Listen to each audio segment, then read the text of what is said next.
ating pong topic ngayon, and I will try my very best na this time medyo bilis-bilis ako kasi laging isang oras ang aking pag-share. Ang ating pong topic today is radical grace. If it's not radical, it is not grace. Base po yan sa isa sa mga booklets po ni Bishop Emmy Domingo. Ngayon, ma-share ko lang kasi nung nakarang araw, may napanood ako. Ano po sila, re-renovate ng mga bahay. So, nung pumasok na yung mga may-ari ng tahanan doon, nagulat sila, wow! Ito na yung bahay namin. Diba? Wow! Ang ganda na ng bahay namin. Napakalit na space. Napaganda ng mga guests nila. Yung mga nagre-renovate. Anong tawag sa mga ganun? Mga interior designers. Hindi ko alam, mga ganyan. Pero sabi ng host, wait! There's more! Diba? Napawaw na sila, wait, there's more! Hanggang sa may pinindot lamang po yung host. And yung dining table kusa pong lumabas. Yung mga built-in monitor. So from a dining table, naging work table po siya. And maging din po sa kusina na pagkalit-liit, may pinindot lang, lumaki, nagkaroon po siya ng malaking table kung saan ka magpre-prepare ng food. So sabi niya, wow, amazing! Amazing! Todo na to! Sabi na may-ari, di ba? Tagalog, pero English po yun. So ganun po ang ating grace. Ganun po ang grace ni God. Although yung renovation na yun is understatement, kung ihahambing sa grasya ng Panginoon. Kaya po tinatawag na radical grace. Okay? Ano pong ibig sabihin ng radical grace? Ang radical po, sa Tagalog, sinearch natin, ang Tagalog ng radical ay sukdulan. Todo na to, sukdulan na to, sukdulang biyaya ng Diyos. Sa English naman, full-blown, kabuuan, di ba? Todo na to. Supreme, utmost. Radical grace, sukdulang biyaya ng Diyos. At ang grace, alam naman po natin, nanggaling po siya sa salitang Griego na charis, na ang ibig sabihin ay favor or gift. Sukdulang biyaya, sukdulang pabor, sukdulang regalo ng ating Panginoon. Okay? Yan pong radical grace. Noong nakaraang linggo po ay in-share sa atin ni ating Pastor Jeff ang kanyang topic na grace is greater than law. Diba? Naalala niyo yun? And nagbigay din siya ng mga examples kung saan may grace na sa Old Testament. Kasi po, akala po ng iba, ang grace ay dito lang New Testament. Pero sa Old Testament, akala nila, law lang. Do this, do that kay Moses. Kala nila yun lang. Kala nila ang grace ay dito lang nung pagdating ni Jesus. Pero na-share po ni Pastor Jeff na sa Old Testament pa lang, may grasya na kay Adan. Naalala nyo? Diba? May grasya na kay Adan, may grasya na kay Noah, may grasya na kay Abraham, nagkaroon pa rin ng grasya kay Joseph at sa Israel. Sa mga hindi po napanood, ayokong ako yung magkwento kasi mas detalye ang pagpapaliwanag ni Pastor Jeff. Kaya punta po kayo sa Facebook, uploaded po yun yung videos, okay? Panoorin po yun, maganda po yun. So sa grace in the Old Testament, ako i-share ko na lamang ng mabilisan yung grace para sa mga Israelites, di ba? Yung mga huling bahagi na shinare sa atin ni Pastor Jeff. Mula sa Exodus 14, di ba? Ang Exodus ay isa sa mga books, na unang books sa Bible. Sa Exodus chapter 14 po, basahin ko na lang din. They said to Moses, ang situation po nito ay nakalabas na ng Egypt, ang mga Israelita mula sa around hundreds of years ng pagkaalipin sa Ehipto. Inilabas sila ng Diyos through Moses. Abay, nung paglabas sila ng Ehipto, napansin nila, sinusundan sila ni Pharaoh at mga officials niya. Kaya yan, sinabi ng mga Israelita, they said to Moses, was it because there was no graves in Egypt that you brought us to the desert to die? Wala bang libingan sa Ehipto? Dinala mo kami dito sa disyerto para lang mamatay, Moses? What have you done to us by bringing us out of Egypt? Didn't we say to you in Egypt, leave us alone, let us serve the Egyptians? It would have been better for us to serve the Egyptians than to die in the desert. Matapos sila ilabas ng Diyos, ito po mga Israelita, isang malaking kainsultuhan, di ba? Sa Panginoon, wala bang gagawin ng Diyos? Sa tingin ba natin gagawin ng Diyos na palabasin sila upang mamatay lamang doon sa ilang? Anong ginawa ni God? Sa kabila ng pagmamurmur po ng mga Israelites, ano nangyari? He parted the Red Sea. Diba? Alam natin yung kwento. Nagreklamo mga Israelites, walang sinabi si God na laban sa mga Israelites, bagkus inutusan niya sa pamamagitan ng tungkod ni Moses na mahati ang dagat na pula at doon tumawid ang mga Israelita.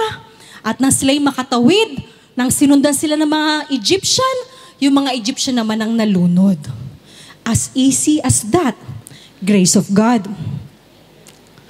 Sumunod po sa 14 ay 15. Sumunod na chapter. Di ba? Ang galing niyo sa mata.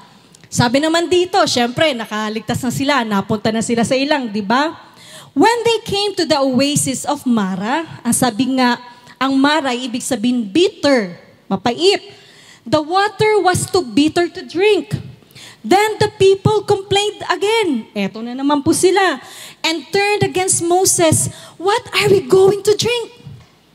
Diba? Sino nakaka-relate sa mga Israelita na puro reklamo? Tayo po yan, madalas, di ba? Reklamo na naman sila. Sa kabutihang loob ng Diyos, wala na naman sinabi si God against the Israelites. Bagkus, sa Exodus 14, inutusan ni God si Moses na itapon yung woods sa water, di ba? At dahil doon, naging pwede nang inumin yung tubig. Grace number 2. Hindi lang number 2, may mga nauna pa dyan. Di ba? Sa example ko lang. Grasya na naman ni God. Sumunod sa 15 ay 16. Siyempre. Ito naman sa 16. Nandun na naman sila sa ilang, di ba? If only the Lord had killed us back in Egypt. Kung pinatay na lamang sana kami ng Panginoon doon sa Ehipto. There we sat around pots filled with meat and ate all the bread we wanted. Doon nakakain kami ng meat, nakakain kami ng bread, wanto sawa, only bread. But now you have brought us into the wilderness to starve us all to death. Reklamo na naman po mga Israelita. Isipin mo yun, oh. Nakaka-insulto talaga. Mamatay na lang kami. Mas pinipili nilang mamatay na lang daw sila sana doon sa Egypt kaysa pagkatiwalaan kung anong kayang gawin sa kanila ng Diyos. Nahati nga ng Diyos yung dagat eh. Pagkain pa. Diba? Pero sa kabutinghang loob na naman ni Lord, ni God, wala na naman siyang ginawang masama sa Israelites. Di naman niya pinaulanan ng apoy o pinatamaan ng kidlat, di ba? Hindi niya ginawa yun. Bagkus, anong ginawa ni God? Nag-send siya ng mana, di ba? Yung parang bread yan, yung mana, yung bread, and quails, mga kwago, upang magkaroon sila ng meat. Diba? Goodness ni God. Pag binasa niyo yung mga magkakasunod chapters, walang sinabi si God na against sa mga Israelites. Na hindi nga siya nagreklamo na, itong mga to, mga reklamador. Walang ganong line na gumanon si God. Bagkus, ina-actionan niya kung anong hinihingi ng mga Israelita. Kasi nga, before the law, God's people, yung mga Israelita, the chosen ones, lived under grace. Diba? Ang grace ay gift. Ang grace ay unmerited favor. Hindi mo merit, hindi ka deserving, pero binigay sa'yo. Grace po ang tawag yan. Okay? Under the grace, nasabi ni Pastor dati, dahil sila'y nasa ilalim ng covenant, Abrahamic covenant. Naunawaan? Yan pong binasa natin na Exodus na yan, backward po. Ang mga Israelite po ay under sa covenant ni God kay Abraham. Diba? Anong pinangako ni God kay Abraham na gagawin siyang father of all nations? Sindami ng stars. Abay, kung papatayin niya, paano mangyayari yun? Diba? Pwede naman siya magsimula ulit, pero ganun po ang covenant ni God kay Abraham. Naunawaan? Abrahamic covenant. Ang tanong po, ano pong nangyari? Kung nasa under ng grasya po pala tayo, saan pumasok yung law? Saan pumasok yung batas? Ano ba yung law? Ang law is do this, do that, don't do this, don't do that. When you do this, you will be blessed. When you don't do this, patay ka, you will be cursed. Ganyan po yung mga law, may gagawin ka. Saan pumasok ang law? Ito po, basahin natin sa Exodus 19. Okay? Kanina, puro po under Abrahamic covenant. Pagpasok po ng Exodus 19, hayaan yung basahin ko sa inyo. Then Moses went up to God. Dito po yan sa Mount Sinai. And the Lord called to him from the mountain and said, sabi ng Diyos, "This is what you are to say to the descendants of Jacob and what you are to tell the people of Israel." Okay? Itong sabihin mo sa mga descendants ni Jacob and sa mga tao, sa people of Israel, "You yourselves have seen what I did to Egypt, and how I carried you on eagle's wings and brought you to myself." Itong sabihin mo, kayo mismo, nakita nyo, di ba? Nasaksihan nyo kung paano kayo kineri. Kumbaga ako yung inang agila, bit ko lamang kayo. Inilabas ko kayo sa Ehipto. Sa pamamagitan ko, kayo yung nakapatong lamang sa akin. Nasaksihan niya that I carried you on eagle's wings and brought you to myself. Now, if you obey me fully and keep my covenant. Diba? Pag sinunod niyo ako at kinip niyo yung covenant, ang tipan ko, anong umiiral na tipan dito? Abrahamic covenant. Diba? Yun yung tipan niya nun diba? Kaya nga puro grace ang natanggap ng mga Israelita. Kapag ako ay sinunod nyo at sinunod nyo dito, keep, ano ba Tagalog ng keep? Pinanatili. Diba? In-honor nyo yung covenant ko, ang tipan ko, which is Abrahamic covenant of grace, then out of all nations, you will be my treasured possession. Although the whole earth is mine, you will be for me a kingdom of priests and a holy nation. These are the words you are to speak to the Israelites. Umakyat si Moses sa bundok, sinabi nga niya, nasaksihan niyo kung paano kayo tinawid sa aking malabay na pakpak. Kaya i-keep yung covenant ko, ang umiiral, Abrahamic covenant. Napakaganda po ng sagot. Ano po yan Exodus 19. Okay? Ang sagot po ng mga Israelita, ito. Exodus 19:8. Basahin nyo na lamang po from 1 to 7. Pero ito po yung highlight. Sabi ng Israelita, matapos bumaba ulit si Moses, kasi nandun siya sa taas, yung sinabi ni God, bumaba siya sa mga tao, sa Israelites. Ito ang sagot ng Israelites.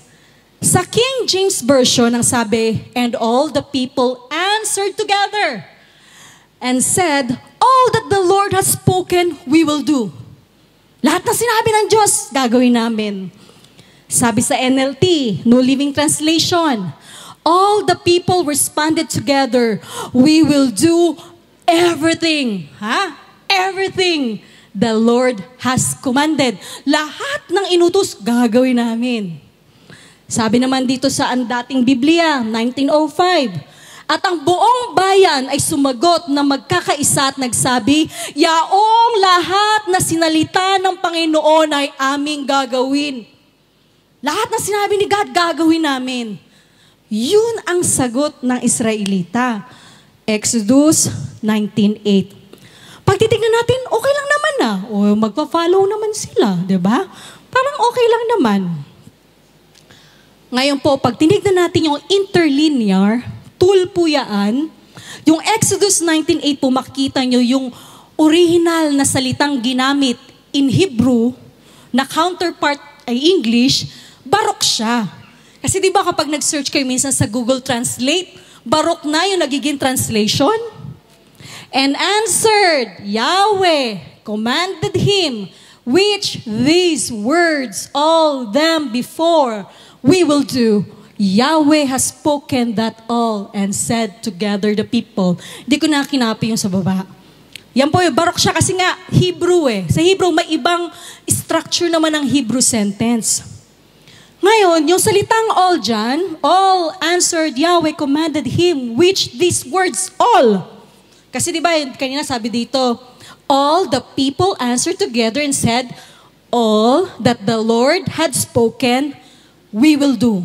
Sabi ng mga Israelita. Ang all po dyan ay galing po sa salitang call, Hebrew word na call, na nanggaling po sa origin word na kalal, na ibig sabihin ay complete, perfect. Okay? Yung all na sinabing gagawin nila, hindi lang all, kundi kompleto na, perfecto pa. Diba? At ang word na sinabi po dyan na has spoken, yung speak po dyan, nanggaling po sa Hebrew word na dabar. Ang ibig sabihin ng dabar, it's speech, command, kung ano sinabi ng Diyos, kung ano sinalita, kung ano inutos. Diba? At ang salita po diyang we will do, yung do po sa salitang Hebrew, asa. Ay ibig sabihin po dyan, accomplish, work, perform. Nakikita niyo po yung mga magic words dyan? Perfect, complete, command, accomplish, work, perform. Ayan na po. Dito na po pumasok ang law. Okay? Bago po ang Exodus 19, ang mga Israelita ay galing sa covenant of grace. Abrahamic covenant, kahit wala silang deserve na ibigay sa kanilang tulong at biyaya ng Diyos, binigay ng Diyos. Kasi nga grace in its purest form. Masasabi mong pure ang grace, the more na yung receiver ay hindi karapat-dapat. Okay? Pure ang grace pag ang receiver ay hindi karapat-dapat, yun ang umiiral doon. Eh dahil nga sa sinabi ng mga Israelita, mas maunawaan natin kung babasahin natin sa Hebrew syntax. Ang syntax po yung pagkakasunod, yung arrangement ng salita upang makabuo ng thought sa language na ginamit. Ang ibig sabihin sa Hebrew ng sinabi at sinagot ng mga Israelita, all that God commands us, we are well and able to perform. Na-sense niyo po yung tono ng pagmamataas? Sinabi lang naman ng Diyos, naalala niyo, kayo'y dinala ko sa aking malabay na pakpak. Sundin niyo lamang, i-honor niyo ang aking covenant. Ang covenant na umiiral, covenant of grace, lahat naman yan through God's grace. Siyang kumilos at gumawa. Yun lang naman sinabi ni God, ang sagot naman nila, all that God commands us, utos yan, we are well and able to perform. Kaya namin gawin. Diyan po pumasok yung work. Diyan po pumasok yung law. Okay? Works. Yan na po yung kapag po nakakarinig kayo ng mga teachings natin, work, grace, ang grace, purely God. Pag sinabing work, may share ka na. May part ka na. At yun ang sinagot ng mga Israelite. Kasi nga, grace, in its purest form, is freely dispensed without need of works. Diba? Pure siya kapag wala talagang kailangan na work sa receiver na part. Pure siya kapag walang kailangan na i-earn nung tatanggap. It is freely given. Grace, radical grace is freely given. No requirement. Walang pangangailangan ng pangako mula sa tatanggap. Walang obligasyon mula sa tatanggap. Ang gagawin lamang ng tatanggap ay tanggapin. Amen? Naunawaan po, so naunawaan nyo na po kung saan pumasok yung law. Kaya naman, Exodus 20, kaya na 19:8, di ba? Yung sumagot yung mga Israelita. Exodus 20, na sumunod na chapter po, the law was given. Diyan na po binigay yung 10 utos. At hindi lang po 10 utos yan. 20, 21, 22, 23. Pag binasa nyo po yung mga chapters na yan, puro po do this, do that, kung anong gagawin. Okay? Diyan na po pumapasok yung ginusto ng mga Israelita na this time, we will take part. May part din kami. Gusto lang mag-work. Gusto lang mag-act. Diyan na po pumasok ang Mosaic Covenant. Okay? Kasi kay Moses ibinigay yung mga utos. So from Abrahamic Covenant, sa Exodus 20 po, naging Mosaic Covenant. Do this, do that na po yan, nung part na yan. Amen? Amen po ba? Kaya naman, na-share sa atin ni Pastor Jeff, di ba? Ang sabi niya, pagkatapos ng Exodus, Leviticus na libro, pagkatapos, ito pong Numbers, di ba? Ano na pong covenant ang umiiral dito?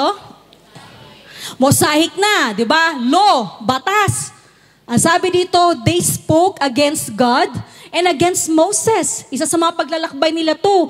Why have you brought us up out of Egypt? Ito na naman. Mga ilang taon kaya ang pagitan nito, no? Why have you brought us up out of Egypt to die in the wilderness? There is no bread. There is no water. And we detest the miserable food. Then the Lord sent venomous snakes among them. They bit the people and many Israelites died. Napansin niyo yung pagkakaiba? Nung naiba ang covenant, sabi nga ni Pastor Jeff, same complaint. Lumang kwento na, walang makain daw, wala daw mainom, wala daw meat, kulang ang tinapay. Same complaint. Ang pinagkaiba this time, maraming Israelita ang namatay. Kasi under the law na bago ng covenant, same complaint, different covenant. Sa grace, walang namatay. Dito, sa Mosaic law, may namatay at maraming namatay. Amen? Nakita yung pagkakaiba, di ba? Naunawaan po ba? Mabilisan naman tayo. Pero napakabuti pa rin ng Diyos. Tingnan nyo, inutusan niya si Moses, gumawa ng ahas. Made of bronze, nilagay niya sa pole. At ang sabi, lahat na matutuklaw, pag tumingin dun sa pole na yun na may ahas, ay hindi mamamatay. May grasya pa rin ng Panginoon, okay? Praise God. Ayan. Romans 3:20. For no one can ever made right with God by doing what the law commands.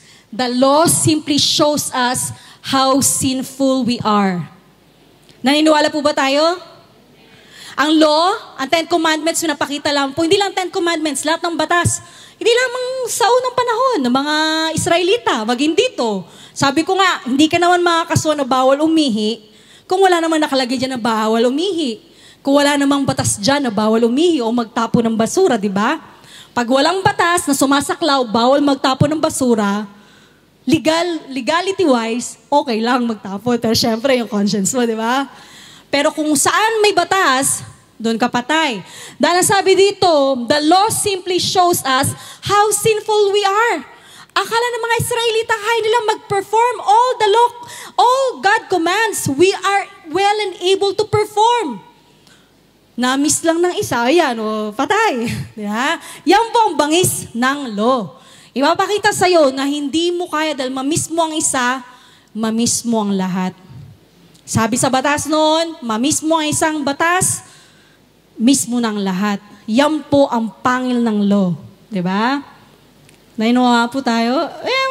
Review na lang naman po ito. Kaya naman, the new covenant. Maraming salamat kasi ang batas, talagang papakita lang sa'yo na hindi mo kaya yan. Hindi mo talaga kayang sumunod. Kala mo dito, nakasunod ka sa isa. Pag next level mo, hindi mo na naman pala kaya. Ang daming sumasaklaw na batas. Kaya nga sabi, ang law, pinopoint niya tayo kay Jesus Christ. Kasi the more na makikita natin hindi natin kayang sumunod, at the more na sasabihin natin, kailangan ko ng Savior. Kasi hindi ko kayang sumunod kung law lang pagbabasihan, kailangan ko ng Savior. Kaya naman sa kabutihang loob ng Diyos, pumasok ang new covenant through Jesus Christ. Amen? So, Father God, salamat po, Lord God, sa maiksing review, Panginoon. And ngayon pa lang, Panginoon, pinagpapasalamat namin, Panginoon, yung radical grace mo. Yung sukdulang biyaya mo, Lord, na kumikilos sa mga buhay namin. Di lamang ngayon, maging noon, Lord God, ang biyaya mo ay active na kumikilos. Salamat po sa oras na ito, and we claim na anumang maririnig at narinig ay maitanim sa malalim at matabang bahagi na aming puso. Maraming salamat, O Diyos. Ikaw ang papurihan in your name, Jesus. Amen and amen. So yun nga, the new covenant. Dahil alam ng Diyos na walang makakasunod na bago eh. Kung dati sa covenant of grace, okay eh. Kasi receiver lang tayo. Ginusto ng tao, law, perform ako. Diba? Yan ang ginagawa natin. We tend to earn Di ba minsan binigyan ka ng regalo? Uy, thank you! Paano mo nalaman na birthday ko? Di ba? Tuwa mo. Tapos sabihin mo, kailan din birthday niya nang marigaluhan ko din? Di ba? Kumbaga parang nature natin na suklian. Kasi hindi ko alam kung pride. Dahil parang, ay, nabigyan ako. Wala akong regalo sa kanya. Baka sabihin niya, tanggap lang ako ng tanggap. Yun ang human nature. At ang grace po ay hinuhubaran tayo sa lahat ng pagmamatas natin. Kasi ang kundi ang radical, ang sukdulang biyaya ng Diyos, it's not all about even a 1% of our effort or works. Ang radical grace ni God is 100% His grace alone. Side ni God lahat yun. Receiver lamang po tayo. Dahil alam ng Ama na hindi kayang sumunod ng tao. Sa law, patay, work, na hindi talaga aabot. Sa kabutihan loob, pinadalang bugtong na anak, si Jesus Christ, at siya'y nagbigay sa atin ng bagong covenant, the new covenant. Amen? Sabi sa Matthew 26:28, because this is my blood of the new covenant. Kailangan po nagsimula ang bagong covenant, ang bagong tipan. Nung tumigis ang dugo ni Jesus Christ on the cross. Because this is my blood, nung siya'y nagbigay buhay. Because this is my blood of the new covenant that is being poured out for many people for the forgiveness of sins. Si Jesus Christ, ang new covenant. Diba? Ang covenant dati kay Moses, binigay lang through Moses.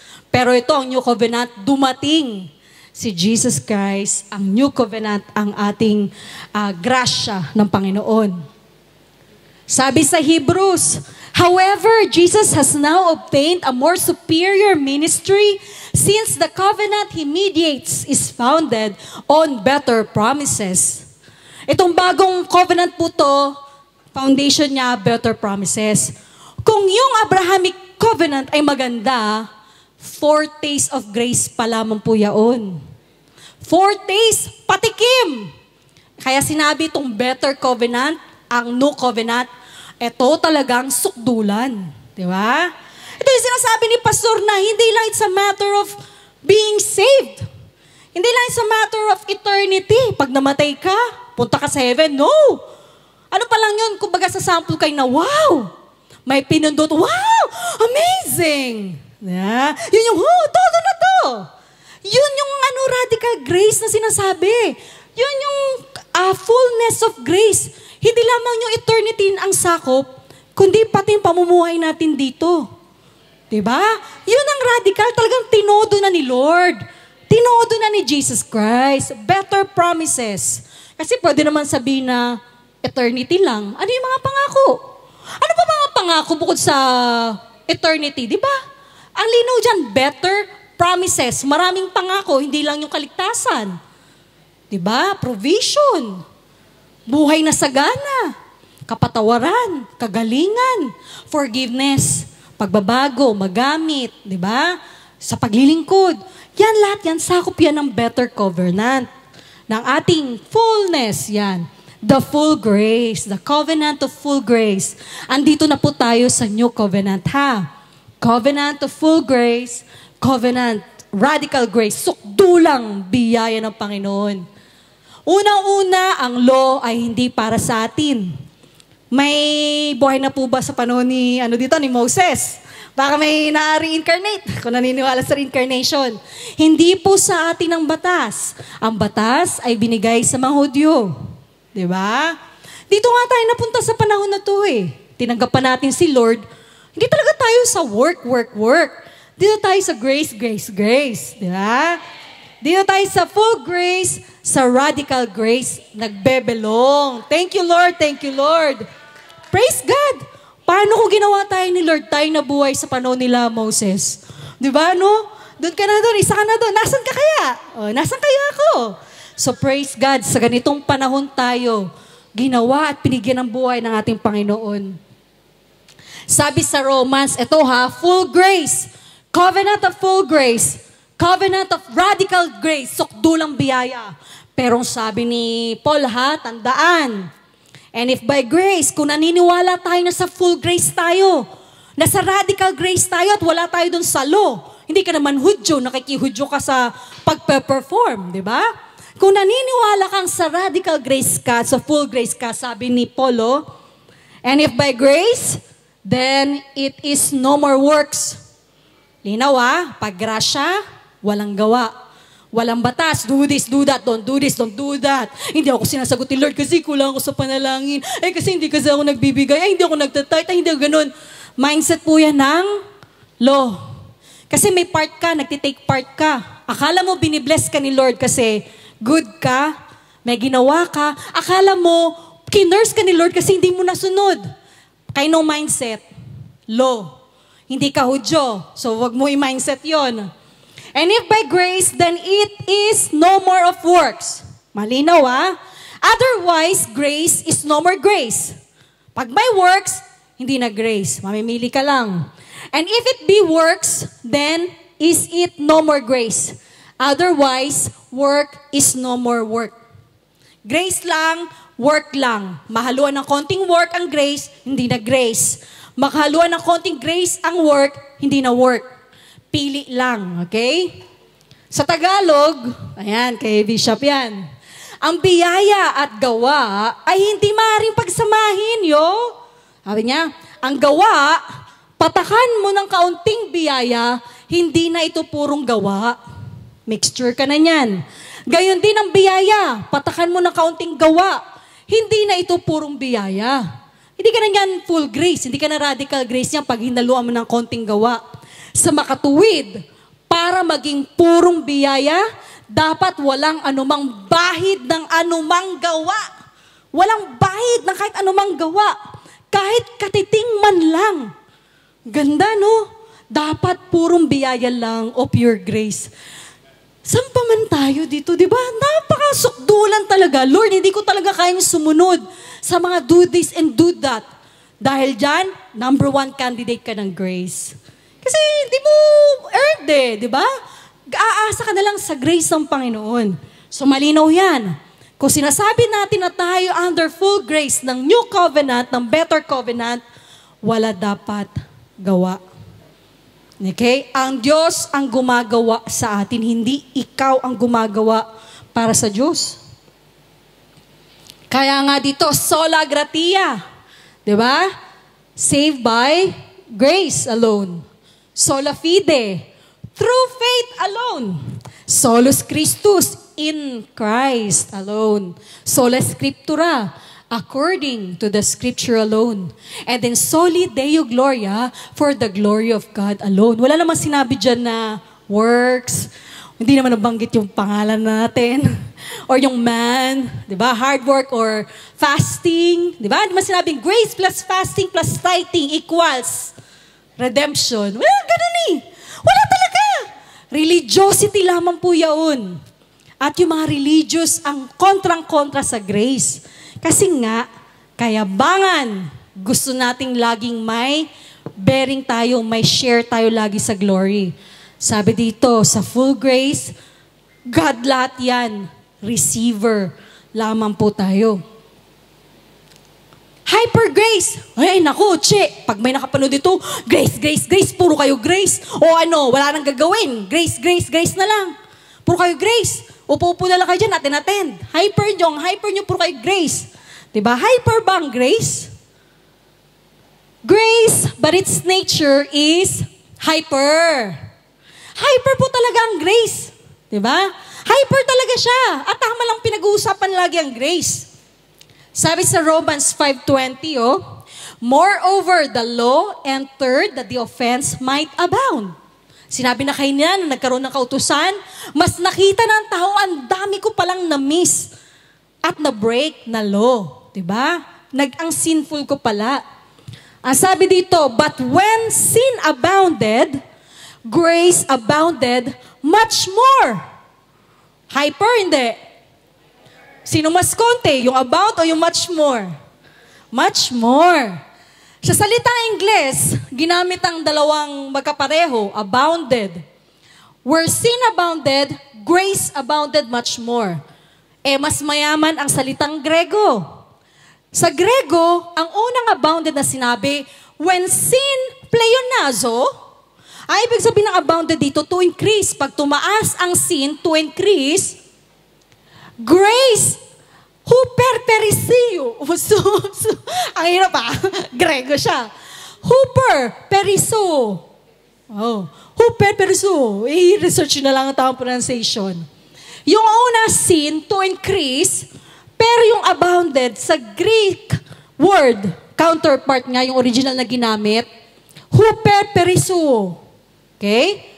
Ang salitang yan, ang hirap ulitin, ang ibig sabihin po niyan ay superabound. Todong-todo na to. Yan, di ba? Inuulit natin, mailig tayo dyan eh. Superabound. Kasi ang huperperiso, na galing sa dalawang salita, ang huper ay ibig sabihin super. Doon po nang galing yung word ang hyper mo. Diba? Sa huper. Eh yung periso, ay ibig sabihin na nun ay superabound. Kaya superabound.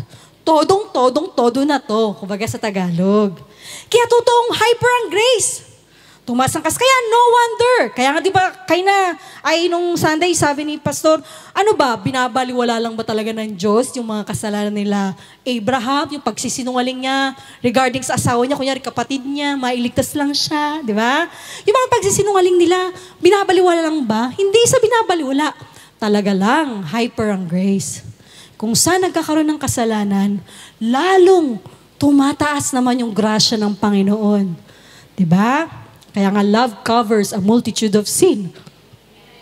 Diba? O, ito na, kaya pag may nag-ano sa atin na, puro kayo grace, ilang linggo na yung grace yung pag-aaral niya, wala na ba kayong pag-aaralan dyan? Well, malalim ang grace. Kahit nga tayo, hindi pa masyado bumabakat sa atin eh. Kasi bumabalik tayo sa works. Lord, may nagawa ba akong mali?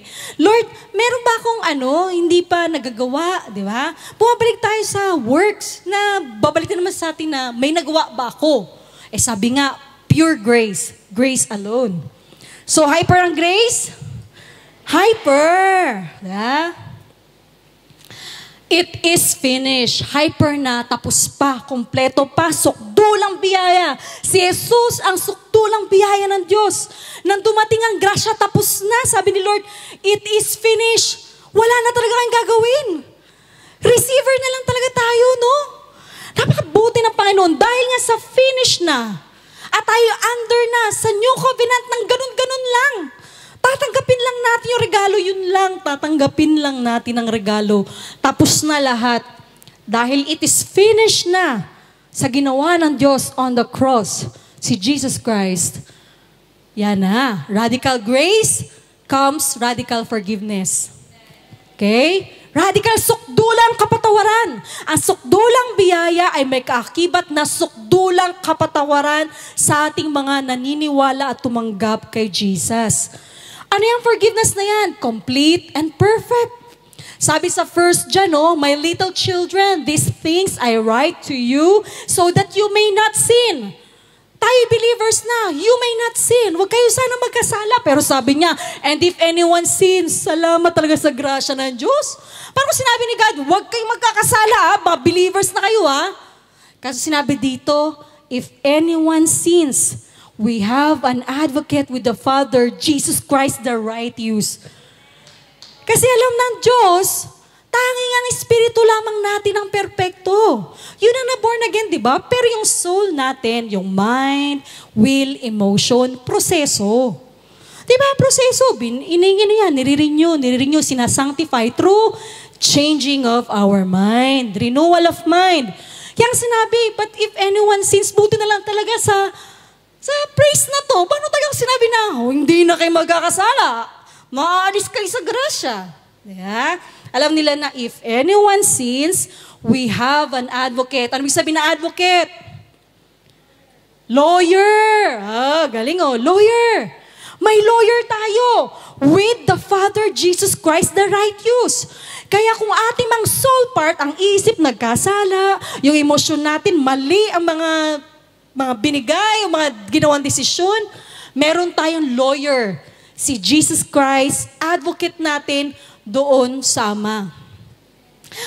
Father, born again na yan, bayad na yan. Bayad na yan ang dugo ko, sabi ni Jesus Christ. At ang maganda doon, dahil nga sukdulang grasya, dito naman sa lupa, we have the Holy Spirit, our advocate. Hindi ka kinokondem ng Diyos. Mahal ka ng Diyos. Kasama yan sa pinatawad mo. Pinatawad niya yung kasalanan mo. Dalawa po advocate natin Advocate si Jesus Christ with the Father, and advocate natin yung Holy Spirit na nasa sa atin. Kaya no condemnation, bayad na yan. Kasama yan sa binayaran ng Diyos. Okay? Diba? And He Himself is the propitiation for our sins. Kabayaran ng kasalanan. Ang sins include our sins, past, present, future. Tayo mga na-born again. Kasama po dyan ang future, Hindi tayo mag-iisip, ito nagawa ko. Wala na naman ako sa grasya, hindi naman ako maliligtas. Hindi po. Sukdulang biyaya, kasama po sa binayaran. Ang kasalanan natin na hinaharap. At ang sabi dito, not for ours only, tayo mga na-born again, but also for the whole world. Kasama po dito yung mga ipapanganak pa lang. Binayaran na ni God through the life of Jesus Christ, yung kasalanan nating lahat at yung mga gagawin pa natin at yung mga ipapanganak apo-apo mo sa tuhod. Bayad na po yan. Ang ano lang is, tatanggapin niya na si Jesus Christ ang nagbayad. Amen?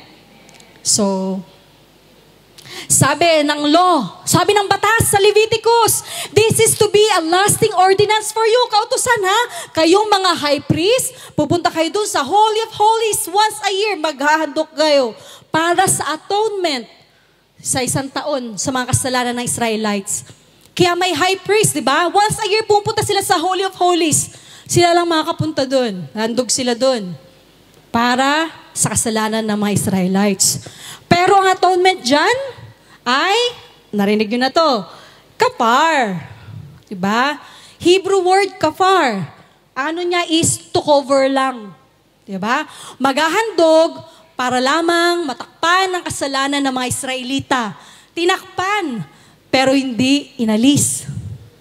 Kasi dugulan ng hayop Sabi dito, sabi sa Hebrews, yung sa una, Old Testament yung binasa natin.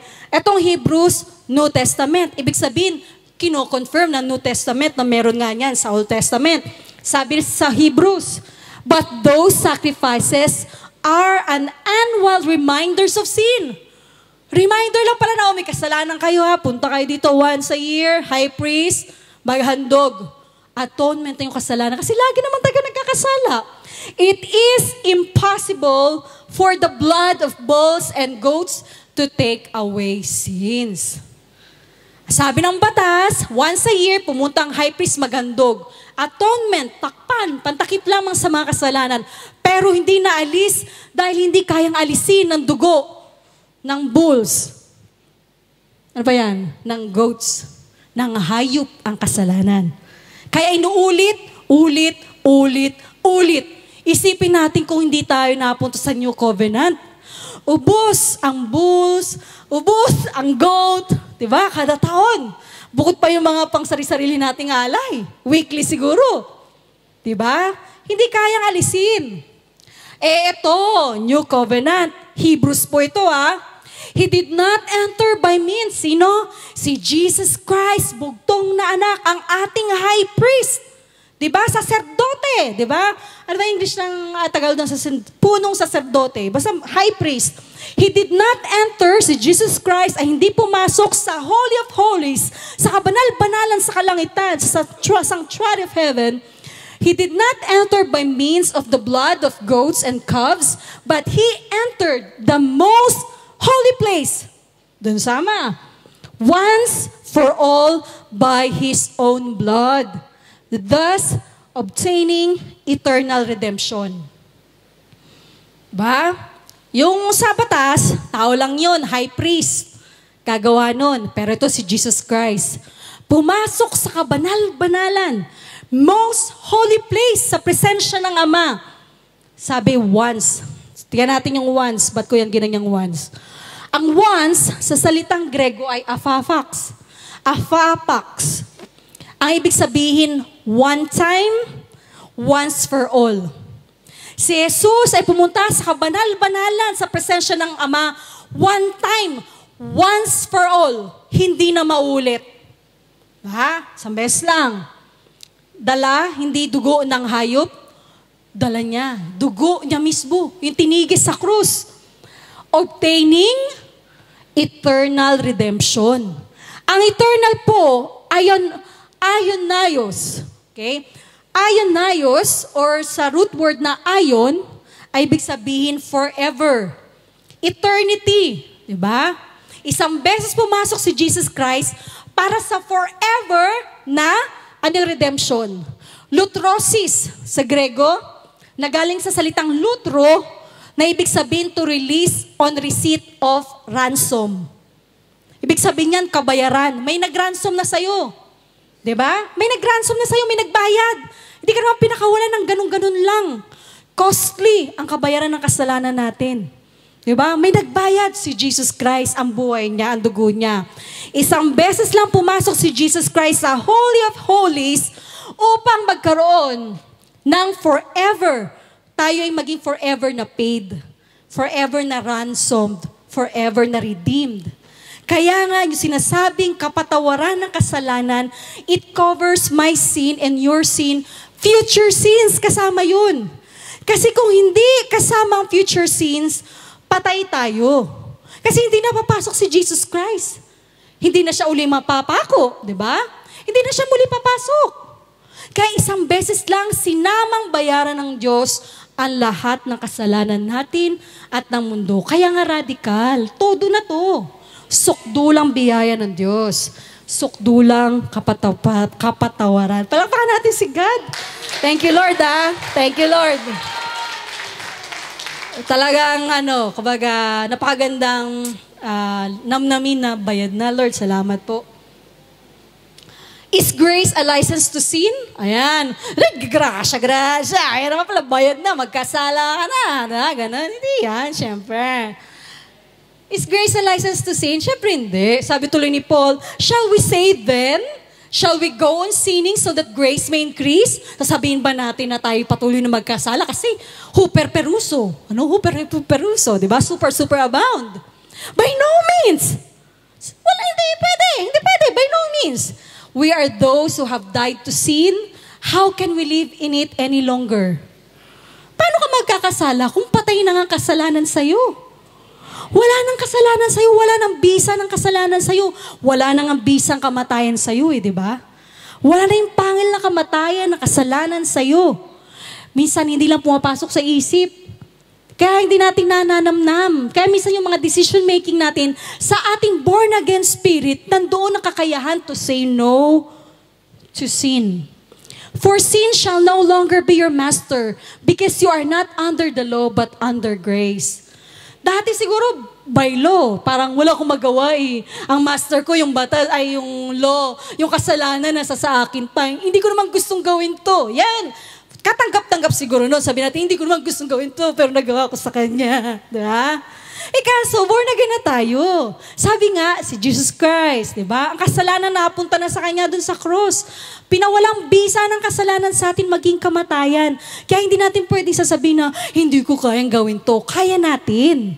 Hindi lang namamakat sa ating isip. Kaya yung mga decision making natin, hindi pa yun ang ating napipili. Pero meron tayo sa ating spirit. Yung grasya ng Diyos to say no to sin. Okay? Kaya nga naman ang mga born again ay hindi nabubuhay sa pagkakasala. In a way, natahasan ka na parang wala kang pakiramdam. Okay lang yan. Hindi ganun, di ba? Nabago, no? Tayo naging born again. Conscious na tayo. I'm sorry, Lord. Tayo ulit. Dapa, tayo ulit. Dapa man, tayo ulit. Ganun na tayo. Naging conscious na tayo. Radical change. Yun nga. Dahil radical ang kapatawaran, radical change. Sabi sa Luke dito, when a certain immoral woman from the city heard, he was eating there. Si Jesus Christ inaimbitahan ng isang Pariseo, si Simon. At nung narinig nitong woman na ito, immoral ang description sa kanya ay immoral. Talaga naman may description pa siya. Immoral na woman, nung narinig niya na si Jesus Christ ay pupunta doon at kakain, she brought a beautiful alabaster jar filled with expensive perfume. Punta siya doon, di ba? Dala niya yung perfume. Then she knelt behind him at his feet. Lumuhod siya sa paanan ni Jesucristo, umiiyak. Ang kanyang luha, her tears fell on his feet. Binasa na kanyang luha ang paanan ni Jesus Christ at ipinunas niya ang kanyang buhok. Di ba? Then she kept kissing his feet and putting perfume on them. Okay? Yun ang ginawa niya, di ba? Siya ang naglinis. Kaya nga, nung nakita nila, naku, alam ba ni Jesus Christ na sinner? Makasalanang babae itong lumalapit sa kanya, yun umahawak sa kanya. Ano sabi ni Jesus Christ kay Simon? Ako nga, visitor mo, hindi mo ako nagawang hugasan ng paa. Siyempre, lakad-lakad lang nun, di ba? Hindi mo ako nakagawang i-anoint ng oil. Pero siya, pinunasan pa ng babae ng kanyang sarili. Sino sa atin gagawa nun? Lagkit nun, di ba? Magagaganon mo. Mag-arte-arte nga tayo, ayaw nga natin gawin. Pero itong babaeng to ginawa niyang yun kay Jesus Christ. Bakit? Kasi prior ng tagpong ito, sa mga mga chapters, "No one, sir," she said, "then neither do I condemn you." Ito po yan. Yung babaeng umiyak sa paanan ni Jesus Christ at nagbuhos ng mamahaling pabango sa kanyang paa ay walang iba po kundi si Maria Magdalena. Diba? Yan po. Sinabi, diba, nasa na yung mga nagko-condemn sa'yo? Nasa na sila? Wala na po. No one. Nawala na. Diba? Sinabi na si Magdalena ay natagpuan sa aktong pakikiapid kaya babatuhin. Sabi ni Jesus Christ, kung sino walang kasalanan, cast the first stone. Pagtingin niya, nasa na yung mga nagko-condemn sa'yo? No one, sir. So sabi ni Jesus Christ, neither do I condemn you. Kahit ako hindi kita i-condemn. I don't condemn you. So sabi ni Jesus Christ, go now and live your life go now and live your life of sin. Diba? Hindi kita i-condemn. Yun naman si Jesus Christ. Hindi kita i-condemn, but sin no more. Hindi, sin pa more. Di mo sinabi ni Lord, may grasya naman ako, sin pa more. Alinaw naman sinabi ni Lord, hindi tayo i-condemn, but sin no more. Kasi nga, sino ba nag-discuss nun? Si Mike ata, may epekto sa atin ang lahat ng kasalanan na ginagawa natin. Diba? Yung everyday life natin, relationship natin. So, yan. So, imposible na ang taong nakakuha ng kapatawaran, tahasan pa rin mamumuhay ng ganun-ganun lang. Ng pagsuway sa Panginoon, di ba? Yung tahasan na parang akala mo hindi ka nailigtas. Forgiven little, loves little. Forgiven much, loves much. Kung naunawaan natin kung gaano kalaki mga kasalanan natin dati, at hanggang ngayon yung sa soul part natin, at na-realize natin, binayaran na ni Lord, for sure we will aim na talagang, Lord, ikaw ang kumikilos sa buhay ko upang hindi na madapa ulit. Diba?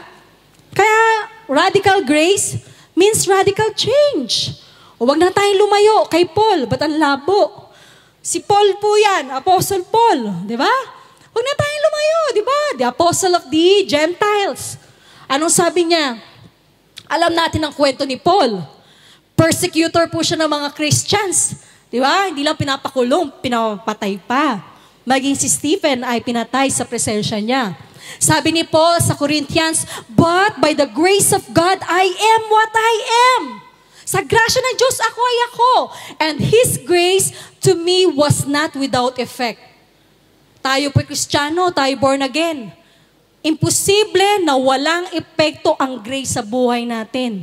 Si Paul na nagsabi His grace to me was not without effect. May epekto. I worked harder than all of them. Diba? Work na naman. Bakit ba work? Grace work.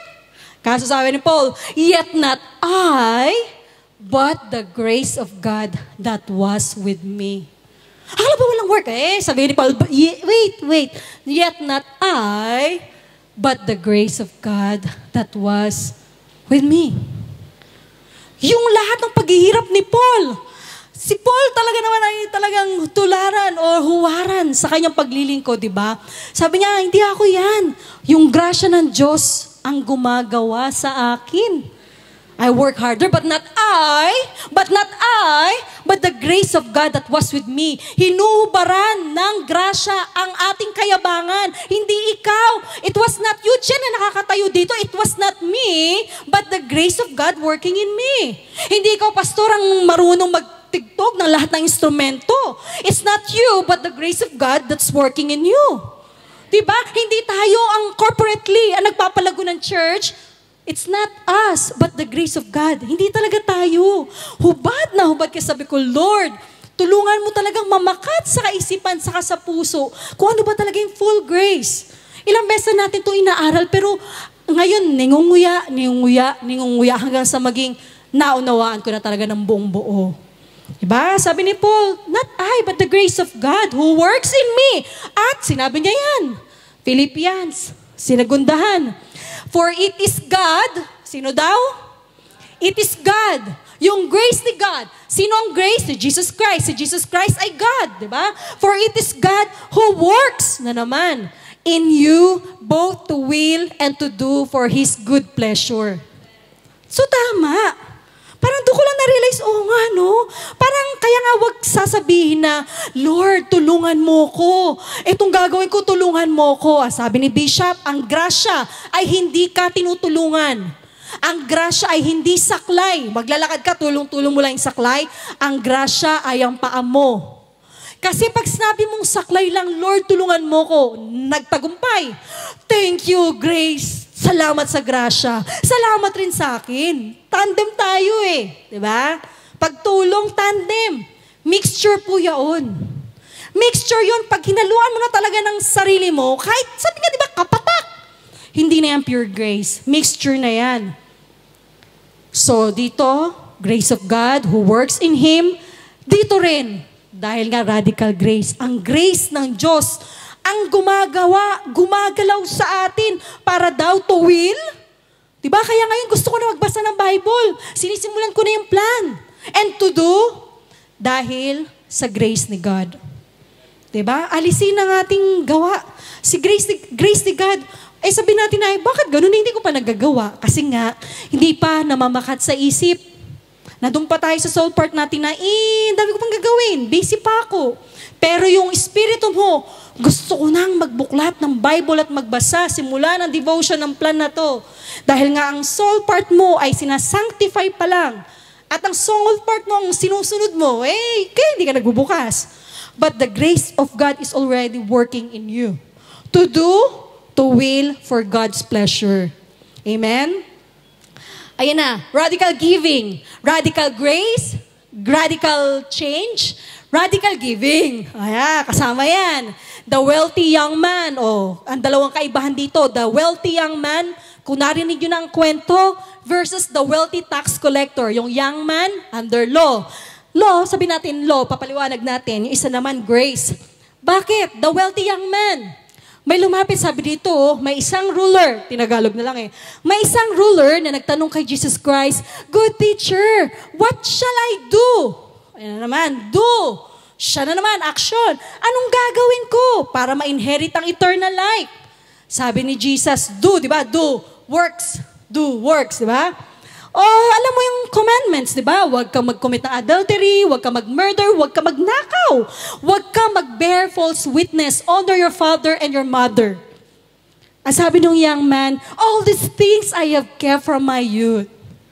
Di ba? Kaya law, ang ang binato, ang sinagot ni Jesus Christ, una-una sinabi niya, do. Pangalawa, He knows the heart of the young man. Self-righteous. Di ba? Under siya na law, nagawa ko yan Yun nga, lumabas sa bibig niya. Nagawa ko yan mula pagkabata ko, sinunod ko yung mga commandments na yan. Diba? Under law. Ayan ang kayabangan ng self-righteousness. Sabi ni Jesus Christ, so when Jesus heard these things, He said to him, sabi ni Jesus sa young man, you still lack of one thing. Alam mo yun? Alam mo yun?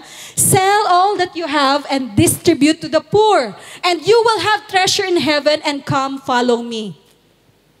Do, works, commandments, nakip niya na daw. Sabi ng young man, di ba? Self-righteous.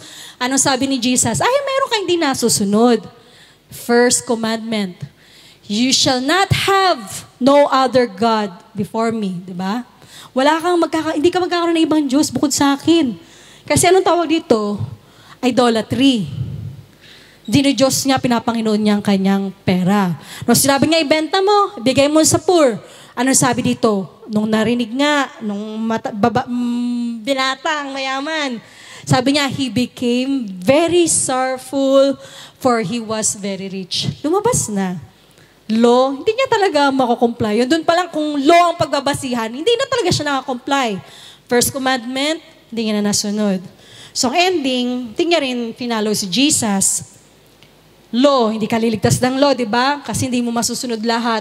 Ito naman, kay Zacchaeus naman. Sa Luke, kilala natin si Zacchaeus. Isa po siyang maliit na lalaki. So dahil nga nung si Jesus Christ ay dadaan sa lugar niya, at when Jesus reached the spot, he looked up and said to him, Zacchaeus, baba ka dyan, mabilis. I must stay at your house today. Baba ka dyan. Kasi nga maliit si Zacchaeus, umakyat siya sa sycamore tree. Diba? Baba ka dyan. Di nagmamadali si Zacchaeus. All the people saw this and began to mutter, he has gone to be the guest of a sinner. Mga religious na naman. Kasi nga bawal tax collector Mga tax collector, nagpapatong yan. Kumbaga 5-6. Baka 7-8, ayaw ko. Basta ko lang patong-patong, di ba? Ng pangongolekta ng tax. Pahirap sa mga kapwa niya mamamayan. Sabi nila, he has gone to be the guest of a sinner. Mga religious, mga tingin nilang nakakasunod sa batas. But Zacchaeus stood up and said to the Lord, look, Lord. Di ba? Walang sinabi si Jesus Christ about Lord dyan Sabi niya lang, baba ka, I must stay at your house today. Yun lang, pupunta ako sa bahay niyo. Sabi ni Zacchaeus, nung natagpuan niya ang grasya, sabi ng batas, hindi pwede magsama. Siyempre, hindi ka pwede makihalubilo sa mga makasalanan. Dahil nga radical ang grace ni Jesus. Hindi ordinaryo ang grace ni Jesus. Sukdulan ang grace ni Jesus. Kahit anong sabihin ng mga relihiyoso, nagpatuloy. Ano sabi ni Zacchaeus nung nang natagpuan ang grasya ng Diyos? Look, Lord, here. And now I give kalahati ng aking possession, ibibigay ko sa mga mahihirap. At kung may ako'y naloko, Panginoon, out of anything, I will pay back 4 times the amount. Diba? Walang sinabi si God about sa commandment. Bawal niya magganyan, bawal mag-steal. Sabi lang ni God, pupunta ako dyan. Nakita at nasumpungan ng grasya, tignan mo ang pagbabago. May choice naman si Jesus na huwag tumuloy. Andiyan yung mga Pariseo, andiyan yung mga religious people, di ba? Pero nag-go siya. Ibibigay kong kalahati ng possession ko sa mahihirap at kung ako'y may naloko, ibibigay ko 4 times yung amount na naloko ko. Kaya sabi ni Jesus Christ, today, salvation, ang kaligtasan has come to this house because this man too is a son of Abraham. Sino mas nabago ang buhay? Yung kaninang lalaki na ang tingin ay nakakasunod sa lahat ng mga lituntunin at batas ng pamumuhay o itong isang nakatagpo ng grasya ng Panginoon? Si Zacchaeus, yun ang nagagawa ng grace ni God na pagbabago ang buhay. Nabago ang buhay, nakapagbibigay radically, di ba? Hindi ordinaryo. O eto na lang din, matatapos na tayo. And now, brothers, si Paul to, sinasabi niya sa mga Corinthians, brothers, sisters, we want you to know, gusto ko ipahalam sa inyo tungkol sa grasya ng Diyos na ibinigay sa mga Macedonian churches. Diba? Yung grasya ng Diyos na umiiral sa Macedonian churches, nasa kabila, sa gitna ng, hindi lang trial, severe trial. Diba? Sinong dumaranas sa atin ng severe trial? Baka masay lang wala tayo, pang kasasahod lang, kaya wag naman, di ba? Severe trial. Their overflowing joy, dumadaan sa matinding pagsubok, pero overflowing yung joy nila, oh. And their extreme poverty. Paano pa kayang kahirapan nito, di ba? May trial na mahirap pa, dukha. Welled up in rich generosity. Dahil sa grace ni God. Diba? Dahil natin hindi, kipit ako ngayon. Kipit ako ngayon, hindi ko kaya. Itong mga Macedonian churches nito, sabi, trial na, severe poverty pa, pero joyful silang magbigay sa kanilang generosity. I testify that they gave as much as they were able. Ito lang kaya nila, pero hinigitan nila as much as they were able and beyond their ability. Hindi nila kaya, ginawa pa. Bakit nga? Kasi nga hindi sila beyond their ability. Grace of God. Si Grace, yun talagang radical, hindi mo mapapaliwanag. Sukdo lang abilidad na makapagbigay kahit na sila'y naghihirap at nag-undergo ng trial. Sabi dito, entirely on their own, they urgently pleaded us. Meron pa sa atin na, gusto ko magbigay sa church, please lang naman, oh. Diba? Wala naman, diba? Magkakaroon pa lang. They urgently pleaded us for the privilege ang magbigay, for the sharing in the service to the Lord's people, and they exceeded our expectations. They gave themselves first of all to the Lord, and then by the will of God also to us. Amen? Giving kasi, no? So, di ba? Radical grace, radical change, radical giving. Sabi, hinirap ko kay Bishop, you cannot be underwater and not be wet any more than being under grace and not be generous. Amen? Si God po yan ang gagawa sa atin. Yung grace ni God talagang gagawa. Kaya kapag may time na talaga, Lord, ito na lang yung ganito ko. Work, Lord. Work. Ikaw yan, Lord. Work in me. Ikaw ang kumino sa akin. Diba? O, last na to. Law versus grace. Sino's mabigat? Law or grace? Grace. Grace ang mabigat. Grace ang dapat pag-usapan. Ang hirap nga intindi ng tutusin, yung kabuuan ng grace. Ang lalim. Grace ang mabigat. Ang sabi lang ng law, 10%. Tithes. 10% ng kita mo, tithes, ang sabi ng grace, a year's wages. Hindi naman sinasabi ni Lord na, uy, magbigay kayo ng isang sahod. Sinasabi ko lang, yung grace ni God, kaya niyang gawin sa'yo na magbigay ka kahit katumbas ng isang taon mong sahod. Kagaya ng isang Mary, di ba? Yung oil, na binasag niya, nilagay niya sa paanan ni Jesus Christ. Ang sabi ni Judas na treasurer, hey, katumbas na yun na isang taon na. Pwede yun ibigay sa mga mahirap. Diba? Kasi nga yung grace ni God, kayang gawin yun. Huwag tayong magtataka kung isang beses pagagawa sa atin ni Lord yun. Sa law, hinihingi lang ng batas, 10%. Tithe, 10%. Ang grace, ang kayang gawin ng grace, magbigay ka ng isang taon. Pero hindi ka nire-require ni God, syempre. Ang sabi sa law, you shall not commit adultery. Huwag kang makikiapid. Sabi sa batas. Ang sabi ng grace, love your wives as Christ loved the church. Di naman sinasabi sa law kung paano mo gagawin sa asawa mo, wag mo verbal abuse, pagsilbihan mo, honor mo, di ba? Grace ang nagsasabi niyan. Grasya magsasabi sa iyo niyan. Mahalin mo asawa mo gaya ng pagmamahal ni Jesus Christ sa kanyang simbahan. Ang sabi ng law, eye for an eye, tooth for a tooth. Di ba? Pangil sa pangil, mata sa mata. Ang sabi ng grasya, whoever slaps you on the right cheek, ibigay ang kabilang bahagi sa kanya. Sino mas mabigat dyan? Ito, ang bigat sa akin yun. Parang sinampal na ako eh. Parang nakakahiya naman na sige, kabila pa, di ba? Sino mas mabigat ang hinihingi? Kaya hindi natin pwede sabihin na grace lang yan, madali lang yan. Dahil kapag naunawaan natin ang grace, mahirap talaga, malalim. Di ba? Ito ang daling sabihin na, hindi mo ko pinautang, hindi rin kita pautangin. Eye for an eye, tooth for a tooth. Di ba? Hindi rin kita pahiramin. Sabi dito, pag sinampal sa kabila, ibigay ang kabila. Sino sa atin ang may kaya nun? Mahirap yun. Pero kaya ng grace. Kasi nga radical. Love your neighbor and hate your enemy. Madali. Siya naman galit sa akin eh. Siya naman nangaway sa akin eh. Sabi ng grace. Mas mabigat ang grace eh. Love your enemies and pray for those who persecute you. So madali ba ang grace? Diba? Mahirap kapag pinag-ahalan natin, oh my God, napakabigat pala talaga ng grasya. Pero nga, yet not I, but the grace of God that was with me. Sabi nga natin, yet not I, but the grace of God that was with me. Lahat ng pinagagawa sa atin ng Diyos, siyang gumagawa sa atin. Sa kanyang grasya na umiiral sa ating buhay. So yun ang ating papanalangin, okay? So to God be all the glory. Praise God.